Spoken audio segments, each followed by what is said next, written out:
آج میں آپ کو ایک ایسی حقیقت سنانے آیا ہوں جو ایک فرد کی نہیں بلکہ پوری قوم کی غیرت، حمیت اور ضمیر کی آزمائش۔ ایک ایسی کہانی جس میں ظلم بھی ہے، ناانصافی بھی ہے اور سب سے بڑھ کر ہماری بے حسی بھی۔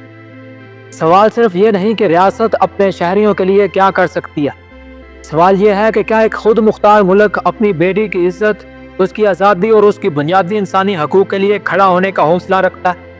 یا ہماری غیرت بھی ان بے جان فائلوں میں دفن ہو چکی ہے جن پر صرف چند دستخط کیے جاتے ہیں اور پھر انہیں بند کر کے کسی الماری میں رکھ دیا جاتا ہے؟ ناظرین، یہ کہانی دو چہروں کی ہے، دو قوموں کی ہے، دو طرز عمل کی ہے۔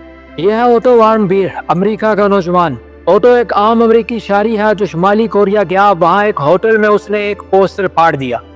بس اتنی سی بات پر شمالی کوریا نے اسے بغاوت کا مجرم قرار دے دیا اور 15 سال قید کی سزا سنا دی۔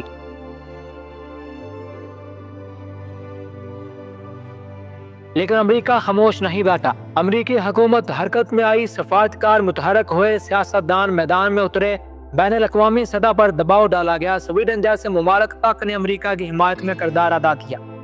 پورے 17 مہینے تک یہ جنگ لڑی گئی۔ امریکہ نے اپنی طاقت جھونک دی اور بالآخر اوٹو کو رہائی مل گئی۔ وہ جب لوٹا تو زندہ لاش تھا، کومے میں تھا، جسمانی اور ذہنی طور پر ٹوٹ چکا تھا اور 6 دن بعد مر گیا۔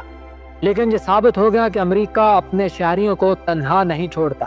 اب دوسری طرف دیکھیے، یہ ہے عافیہ صدیقی، ایک پاکستانی شہری جس پر جھوٹے الزامات لگائے گئے اور پھر 86 سال قید کی سزا سنا دی گئی۔ ظلم پہ ظلم ہوتا رہا، مگر پاکستان نے کیا کیا؟ ہمارے حکمران امریکہ گئے، وہاں ہاتھ میں لائے، معاہدے کیے، مگر کسی نے عافیہ کی رہائی کی شرط رکھی؟ کسی نے کہا کہ پہلے ہماری بیٹی واپس کرو؟ نہیں، کیونکہ ہمارے لیے وہ بس ایک خبر تھی، ایک بھولی بصری داستان۔ یہ وہی حکمران ہے جو ہمیں سبز باغ دکھاتے رہے، وعدے کرتے رہے، تقریریں کرتے رہے، مگر اقتدار میں آ کر چپ ہو گئے۔ عمران خان نے کہا تھا کہ میں عافیہ کو واپس لاؤں گا، مگر کیا ہوا؟ امریکہ نے ہم سے فوجی اڈے مانگے، ہم نے اپنی زمین بیچ دی، ڈالر لیے، مگر عافیہ کے لیے ایک ڈیل کیوں نہ کی؟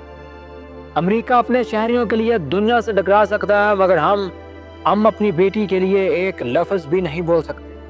ہم کہتے ہیں کہ ہم ایک آزاد قوم ہیں، مگر حقیقت یہ ہے کہ ہم غلام ہیں ان عالمی طاقتوں کے جن کے سامنے ہم جھکتے ہیں، مگر اپنی بہن کے حق کے لیے نہیں بول سکتے۔ عافیہ آج بھی قید ہے، وہ جانتی بھی ہے کہ اس کے بچے کہاں ہیں۔ وہ ماں جسے اپنے جگر کے ٹکڑوں کی خبر نہ ہو، اس کے دل پر کیا گزر رہی ہوگی۔ اگر آپ کو لگتا ہے کہ عافیہ صدیقی کے ساتھ ظلم ہوا ہے تو یہ ویڈیو زیادہ سے زیادہ شیئر کریں، لوگوں کو جگائیں، حکمرانوں کو مجبور کریں کہ وہ امریکہ سے عافیہ کی رہائی کا مطالبہ کریں۔